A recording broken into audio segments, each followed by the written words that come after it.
절 보겠습니다. 이사야서 58장 이사야 58장 12절 한 절 말씀을 우리 함께 봉독하시겠습니다. 이사야 58장 12절 말씀 봉독합니다. 시작. 내게서 날 자들이 오래 황폐된 곳들을 다시 세울 것이며 너는 역대에 파괴된 기초를 쌓으리니 너를 일컬어 무너진 데를 보수하는 자라 할 것이며 길을 수축하여 거할 곳이 되게 하는 자라 하리라. 아멘. 잠깐 기도하겠습니다. 하나님 아버지 감사합니다. 이 귀한 자리에 아버지여 불러 세워주심을 감사합니다. 아버지여 이 시간 둔하고 뻣뻣한 혀와 입술에 성령의 기름 부으셔서 오직 주님의 이름만을 높이며 주님의 영광만을 드러내며 주님께서 하신 일들을 아버지 간증할 수 있는 오직 주님만이 나타낼 수 있는 시간 될 수 있도록 혀와 입술을 주장하시고 아버지 입 앞에 파수꾼을 세우시고 입술의 문을 굳게 지켜주시옵소서. 은혜 위에 은혜를 더하여 주옵소서. 예수님의 이름으로 기도드리옵나이다. 아멘. 할렐루야. 아멘. 감사합니다. 이 자리에 설 수 있도록 인도하신 하나님께 감사와 영광을 올려드립니다. 저는 저희 그 포도나무 교회의 개척의 이야기를 통해서 하나님께서 포도나무 교회를 개척 10여 년간의 10년여간에 하나님께서 행하셨던 일들을 통해서 하나님의 살아계심을 나타내길 원합니다. 저는 34살에 예수님을 만났습니다. 늦은 나이지요. 어떤 사람들은 어려서 학생 시절에 예수님을 만나가지고 전적으로 이렇게 헌신하는 그런 삶을 사는데 저는 어려서부터 교회를 다녔지만 어머니 손을 잡고 6살인가 7살 무렵에 교회를 다녔지만 그리고 중고등학교 시절 학생부도 생활을 했고 학생부 회장도 했고 그랬음에도 불구하고 예수님을 만나지 못했던 것이지요. 그러나 17살 고등학교 1학년 때 수련회를 가게 됐습니다. 교회에서 수련을 가게 됐는데 그 돌아오기 마지막 전날 그 담당 인도하셨던 그 전도사님이 앞으로 주님을 위해서 무엇을 할 것인가 적어내라고 이렇게 A4 용지 한 장씩 주면서 이렇게 말을 했습니다. 그래서 제 마음속에 만약에 예수님이 있었다면 제 마음속에 성령의 어떤 그 거듭남의 그런 체험이 있었다면 정말로 이렇게 신실한 그런 그 주님을 위해서 할 것이라는 그런 일들에 대해서 썼을 것이지만 그때 제 마음속에 성령님이 계시지 않았고 인격적으로 예수님을 만나지도 않은 상태에서 주님을 위해서 하는 일이라고 하는 것은 목사가 되는 것밖에 없다고 이렇게 제 생각을 했다는 것이죠. 어린 마음에. 그래서 이제 신학교 가겠다고 적어냈습니다. 그것도 목사 되겠다고 적은 게 아니라 신학대학 가겠다고 적었어요. 그러니까 교회에 이제 복귀하고 나니까 이제 장로님들이 이제 그런 학생부에서 취합된 그런 그 종이들을 취합해가지고 제가 쓴 내용을 보고 서원했다고 이렇게 얘기를 하더라고요. 그래서 그게 서원인가 보다 저는 그렇게 알았고요. 그래서 이제 저희 교회에 한 살 많은 그런 그 친구로 지내는 그 친구가 총신대를 준비하고 있는 그런 친구가 있었고 그래서 당연히 저도 총신대를 가려고 그렇게 준비를 하게 됩니다. 그래서 이제 목사님의 목사가 된다는 것은 목사님을 지켜봐야 되잖아요.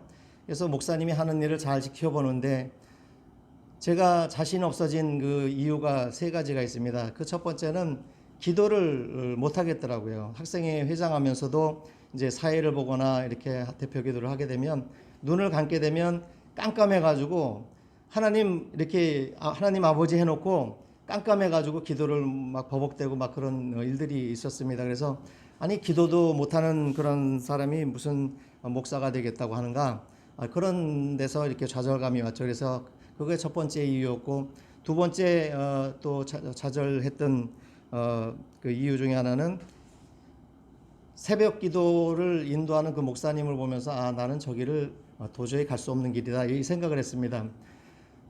새벽에 일어나지는 것이 힘들거든요. 밤늦게 생활을 공부를 하고 그리고 아침 늦게 이렇게 일어나기 때문에 그런 것에서 오는 그것 때문에 내가 할 수 없는 길이다 이렇게 어린 마음에 이렇게 생각을 하게 됐습니다. 세 번째 신학대학을 가려고 하는 것을 포기했던 그 세 번째 이유는 이제 저희 어머니만 교회를 열심으로 다니셨습니다. 어머니가 이제 장로교 합동측 권사님이셨는데 그 어머님만 예수님을 믿고 제대로 믿으시고 나머지 뭐 형제들이나 아버지나 다른 그런 주변에는 믿음의 사람들이 별로 없었다는 것이죠. 그래서 만약에 제가 신학대학을 간다고 만약에 형제들이 알게 되면 그렇게 물었을 때 신학대학 가겠다고 하면 아마 미쳤다고 하는 소리를 들을 것이 뻔한 그런 상황이었다는 것이지요. 그래서 결국에는 이제 그 크게 이제 세 가지 이유 때문에 신학을 내려놓게 됩니다. 신학교를 가는 것을 내려놓고 이제 일반 대학을 가게 되었고, 그래서 결국 이제 일반 대학을 졸업하고 군대를 가고 군대 가서 술 담배를 배웁니다. 그래서 세상적인 그런 그 삶을 살아보지요. 결국 그런 삶을 살다가 때가 되니까 하나님께서 그 부르심의 과정을 통해서 많은 그런 과정이 있었지만 34살에 예수님을 인격적으로 만나게 됩니다. 그리고 그 이후로 그 예수님을 만나고 나니까 정말로 예수님을 만난 사람들이 예전에 어리서부터 보면 제대로 신앙생활하는 그런 그 분들의 모습을 이렇게 지켜봤잖아요. 얼굴이 환하고 밝은 모습이고 광채가 나고 그런 사람의 그 모습을 지켜봤는데 제가 예수님을 믿고 나니까 제 얼굴이 그런 모습으로 이렇게 변했다는 얘기를 듣게 되었다는 것을 볼 수 있습니다.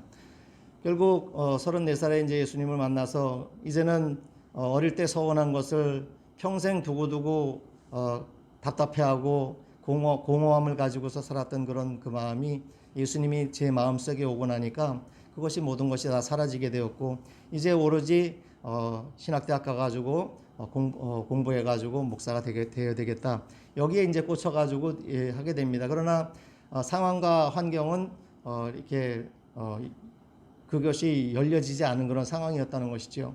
많은 그런 경제적인 어려움이 있었고 많은 그런 낙심하는 그런 과정 가운데 하나님께서는 결국 그런 그 광야의 삶을 12년 정도 하고 46살에 이제 신대원을 드디어 가게 됩니다.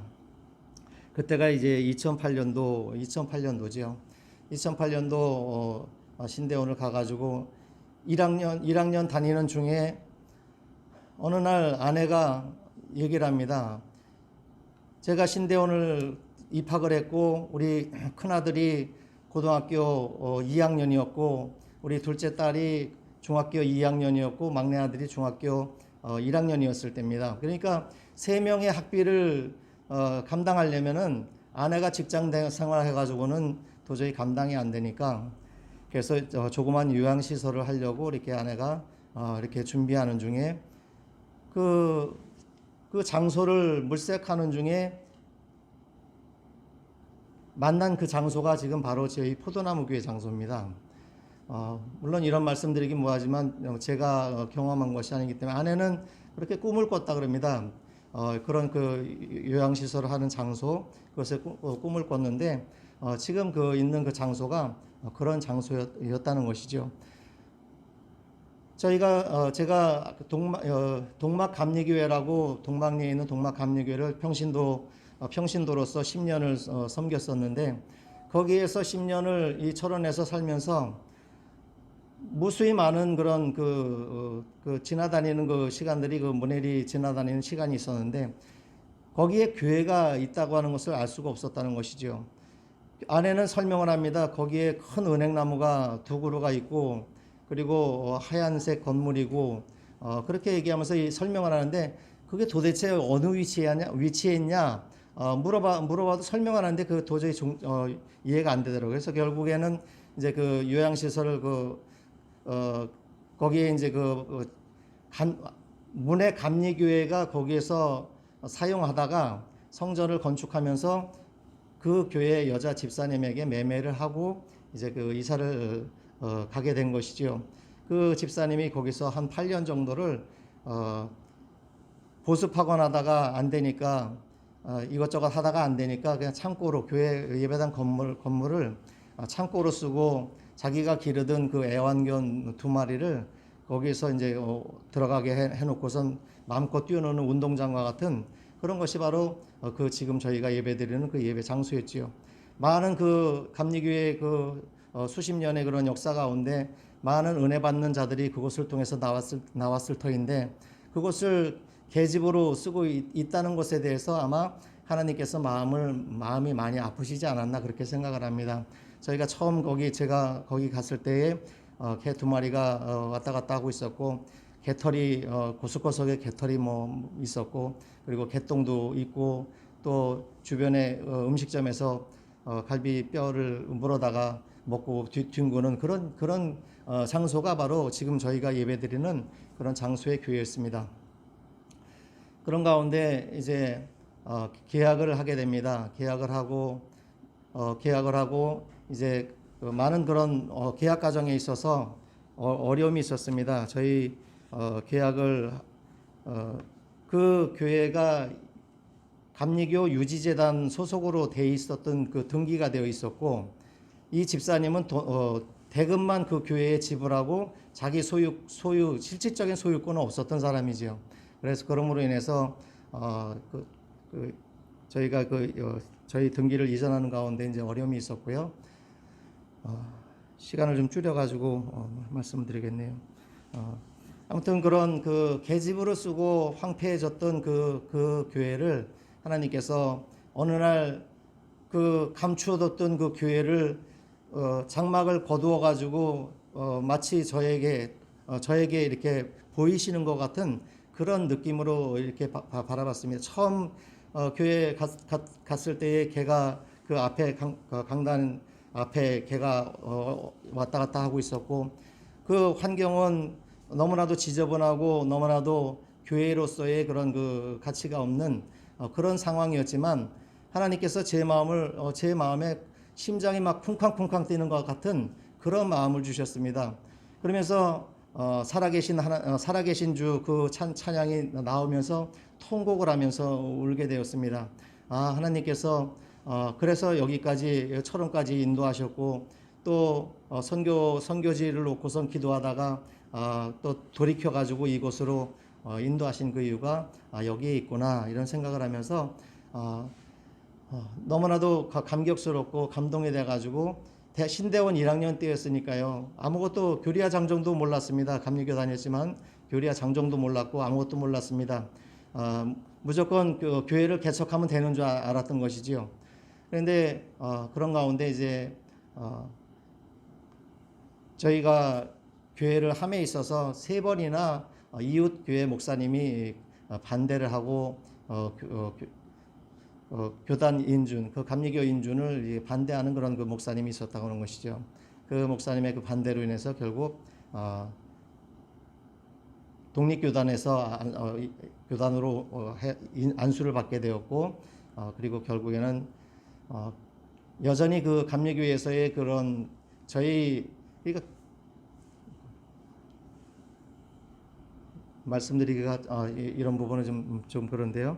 아무튼 그 정치적인 그런 부분들이 있어가지고 감리교회 목사님들이 다 그런 건 아니지만 그 저희 교회를 옹호하고 저희 교회가 감리교회에 들어오기를 원하는 그런 그 목사님들이 있었고 또 그 반대 쪽에 있는 그런 목사님들이 있었기 때문에 그런 것으로 인해서 이렇게 많은 어려움이 있다가 결국에는 하나님께서 지금 나사렛 성결 교단으로 하나님께 인도하셔서 지금은 이제 자유롭게 제가 이렇게 말씀 전하는데 제약이 없고 그리고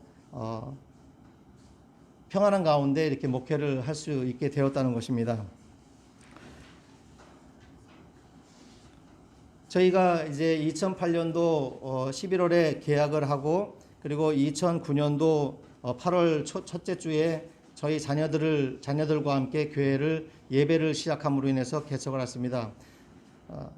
십자가도 없고 종탑도 없는 그런 상황에서 예배를 시작하게 되었고 그리고 2010년도 신대원 3학년 과정 마치고 2011년도 5월 5일 날 공식적으로 이제 창립 예배를 드리게 되지요. 그런데 하나님께서는 제가 개척을 놓고 기도한 적도 없고 개척을 위해서 기도한 적도 없고 그리고 개척 교회를 개척한다는 것이 어떤 의미를 가지고 있고 어떤 그 어려움이 있다는 것을 전혀 알지 못한 상태에서 이렇게 강권적으로 저에게 어느 날 갑자기 포도나무 교회가 저에게 다가왔다는 것이죠. 그런데 하나님께서는 그런 가운데 하나님의 방법으로 이렇게 전도를 하게 하시고 하나님의 방법으로 하나님께서 영혼들을 보내셔서 역사하시는 것을 잠깐 말씀드리길 원합니다. 2011년 5월 5일 날 창립 예배를 드리고 7월 말경에 안산에 있는 고훈 목사님 심우하시던 안산 제1장로교회 그 찬양팀 우리 청년들 12명이 저희 교회를 방문해 가지고 저희 마을을 방문해 가지고 이제 경로 잔치를 이렇게 벌이게 됩니다. 미용 봉사도 하고 이발 봉사도 하고 그리고 국수를 이렇게 끓여 가지고 이렇게 섬기면서 또 자기들의 그 달란트를 가지고 연극도 하고 또 많은 그런 그 노인분들을 마을 어르신들을 섬기는 그 기쁨을 즐기면서 드리면서 이렇게 전도를 하고 갔습니다.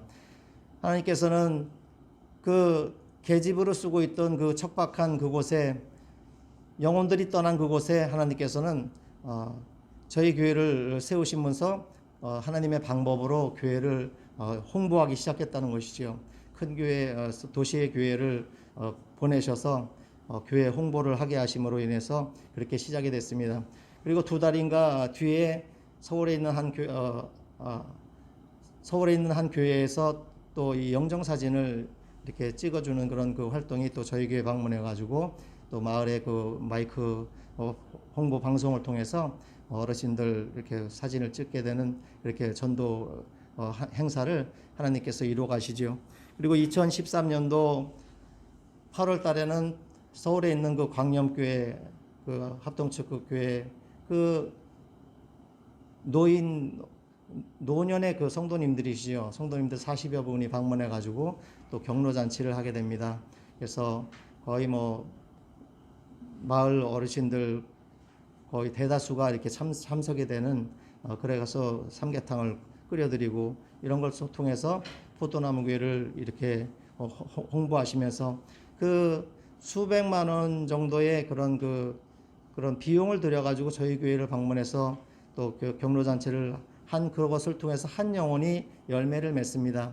그때 당시에 그 한 영혼이 75살 먹으신 우리 여자 노인 성도님이신데 삶의 소망이 없이 죽고 싶은 그런 생각 가운데 있던 그런 노인분이셨죠. 홀로 사시고 남편에게 버림받아서 이제 홀로 사시는 그런 그 분이었었는데 그분이 이제 교회 땅이라고는 처음 저희 교회 땅을 밟으면서 교회를 오시게 되었고 예배 중에 말씀을 이렇게 들으면서 또 말씀을 먹으면서 눈물을 흘리고 그러면서 하나님의 은혜가 들어가게 됩니다. 그래서 결국에는 이제 1년 뒤에 세례를 드리고 그리고 또 1년 뒤에는 집사님으로 이제 임직을 하게 되죠. 그분이 지금도 이렇게 교회 많은 부분 성경에 대해서 많은 부분을 알지 못할지라도 주님을 사랑하고 주님과 교제하려고 하는 그런 삶을 살고 있는 그런 그 성도님이 계시고 그리고 이제 또한 2018년도에 안양에 있는 그 목양 장로교회라고 있습니다. 거기는 합동측이죠. 합동측 교회인데 그 교회에 또 이렇게 그 성도님들이 한 40여 분이 저희 교회를 방문해 가지고 마을 전도 행사를 이렇게 해 주십니다. 그래서 침 봉사 또 이미용 봉사 그리고 교회 리모델링 그런 형광등 교체 LED로 교체하고 화장실 그런 리모델링 하는 그런 여러 가지 그런 많은 그런 그 헌신을 또 하시고 가시죠. 그때 또 한 영혼이 결실을 맺습니다. 한 영혼이 그분은 거의 뭐 자녀들이 완전히 대순진리를 골수라시피 하고 아내도 대순진리의 골수 그렇기 때문에 이분은 그나마 거기에 빠지지 않았습니다. 왜냐면 초등학교 4학년인가 5학년 때 과천에 있는 그 군인교회에 1년 다녔다 그럽니다. 1년 다닌 그 기억 가운데 어떤 하나님의 말씀이 있었는지 모르겠지만 그 대순진리에 아내가 가자 그래도 안 가고 자식들이 다 빠져도 안 가고 그러면서 혼자 살게 됐던 것이죠. 그러면서 하루에 소주를 3병씩 매일 드시는 분이었습니다.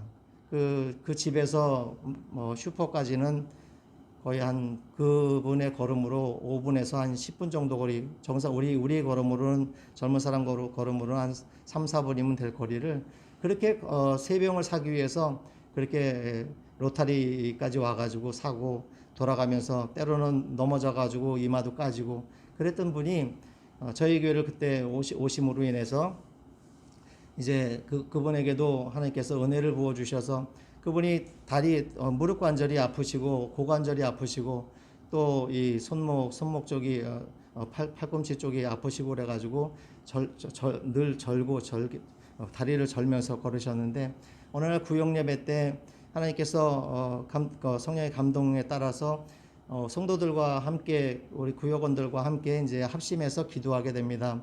그분의 무릎을 잡고 그분의 아픈 부위를 놓고서 기도하게 했을 때 그분께서 그 통증이 사라지는 그런 은혜를 입게 됩니다. 그래서 그것을 통해서 이분이 이제 술 담배를 다 끊게 되지요. 술 담배 다 끊고 교회를 착실하게 이렇게 잘 다니십니다. 지금도 그분도 마찬가지로 지금 77살 되셨습니다.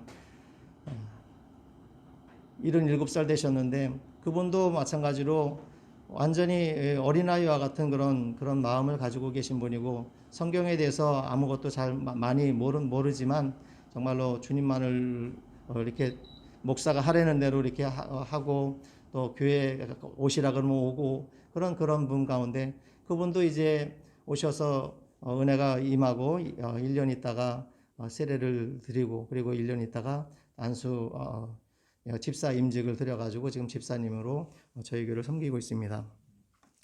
하나님께서는 한 영혼이 돈으로 따질 수 없는 그런 가치를 가지고 있다는 것을 보여주시는 사건이지요. 수백만 원을 들여가지고 한 영혼이 열매를 맺었으니까 세상적인 관점으로 보면 정말로 쓸데없는 짓이라고 할 수밖에 없는 것이지요.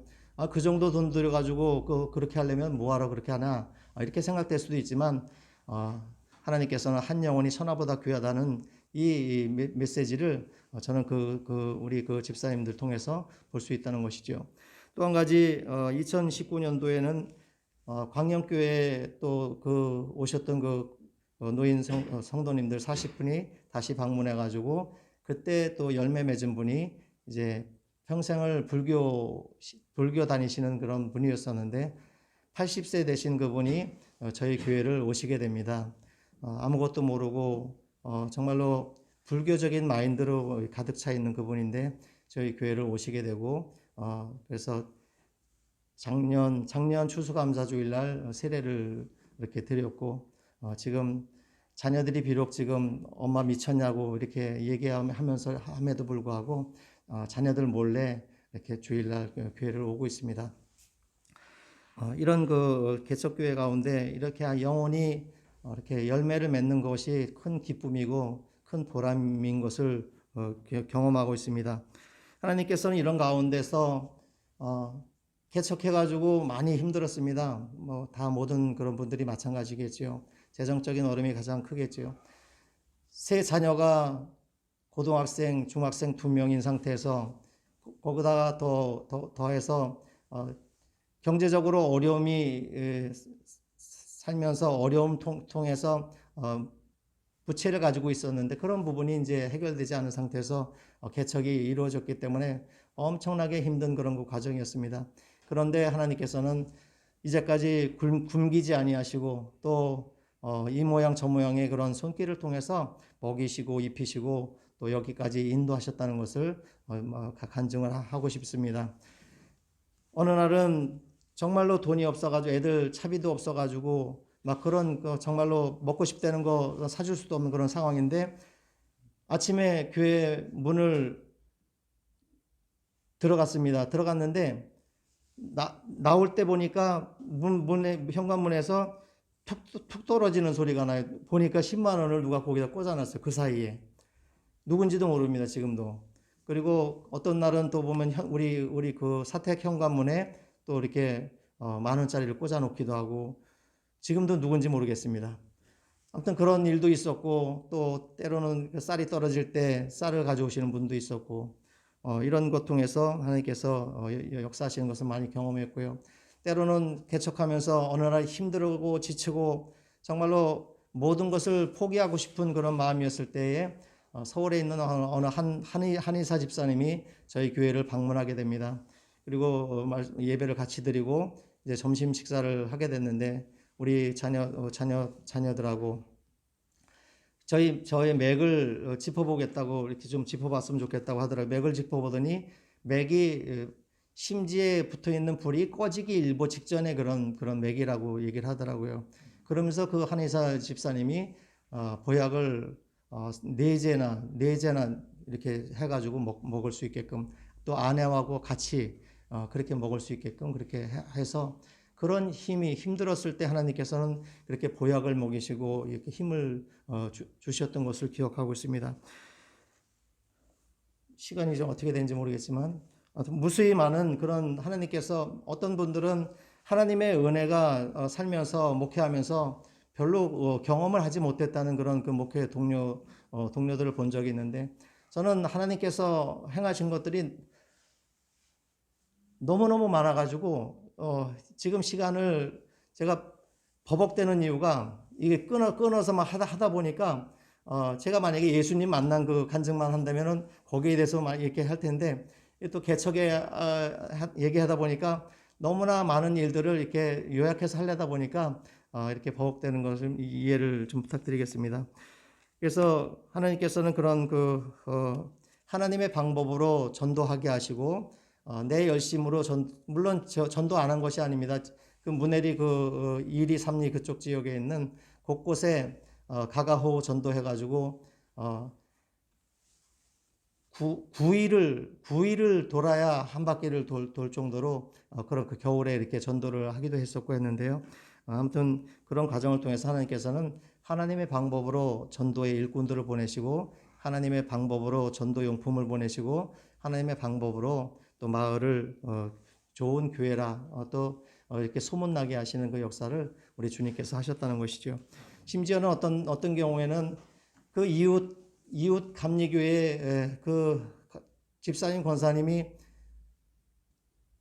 성도님을 데리고 와가지고 우리 교회 여기 상담 이렇게 받게 하고 우리 교회 나가게 하고 당신 교회 전도하는 게 아니라 우리 교회 가라고 이렇게 전도하는 그런 경우도 있었던 것을 볼 수 있습니다.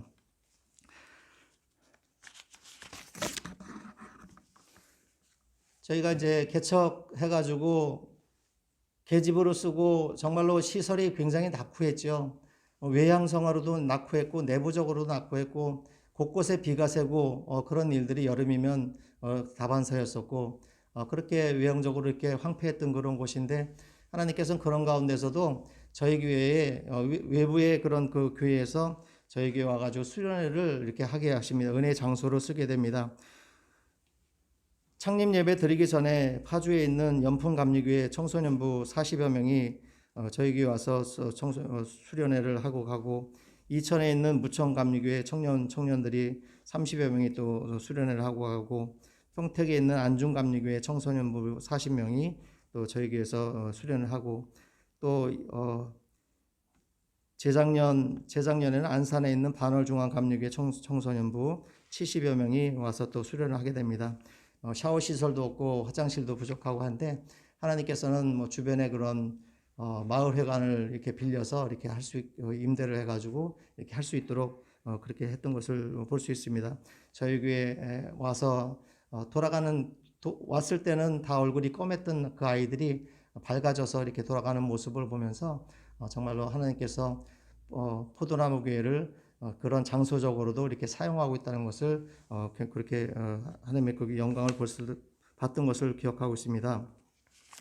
저희 교회는 우리 김진양 목사님이랑 몇 분 목사님들 저희 교회 예배당을 방문해 가지고 아실지 모르겠지만 저희 교회에 있는 모든 성구나 모든 것들이 다 성물로 이루어진 것입니다. 강대상도 그렇고 성찬상도 그렇고 교회 정면에 있는 십자가도 그렇고 피아노 그리고 드럼 또 이 장의자 모든 것이 다 성물로 인해서 이렇게 되어졌던 그런 교회입니다. 그러니까 제가 자랑할 것이 없는 것이지요. 지금 성도님들 많지 않지만 그 한 분 한 분이 뭐 제가 전도해 가지고 제가 뭐가 잘나서 했다는 것이 아무것도 없지요. 주님이 하셨고 주님이 보내셨고 주님이 전도대를 보내셔서 보셨고 저는 주님의 말씀을 정말로 복음만을 전하기 위해서 이렇게 메시지를 전하게 되면 그 영혼들이 어느 날 보니까 변화가 되는 역사가 있게 되었다는 것이죠. 지금 와서 사역의 열매 가운데 가장 큰 열매를 꼽는다면 저희 세 자녀를 이렇게 꼽을 수 있습니다. 큰아들이 31살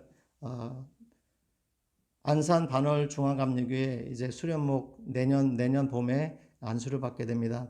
둘째 딸이 마찬가지로 신대원까지 졸업을 하고 작년에 결혼을 하고 지금 진천 제일감리교회에서 그 사위가 수련목을 하면서 사위 또한 마찬가지로 내년 봄에 안수를 받게 됩니다. 우리 막내 아들은 성악을 하나님께서 이렇게 하게 하셔가지고 또 급하고 강한 바람처럼 예상치 못한 그런 방법으로 하나님께서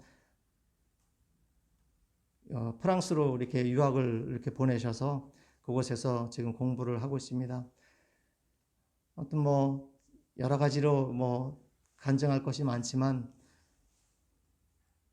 그리고 또 한 가지 말씀드릴 것은 이제까지 개척교회 하면서 많은 영혼들이 왔다 가고 그랬죠. 왔다 가는 것 가운데 사역의 또 열매 가운데 하나라고 꼽는다면 이혼하려던 그 가정들이 회복이 되어서 이렇게 가는 그런 은혜들 하나님께서 또 허락하셨습니다.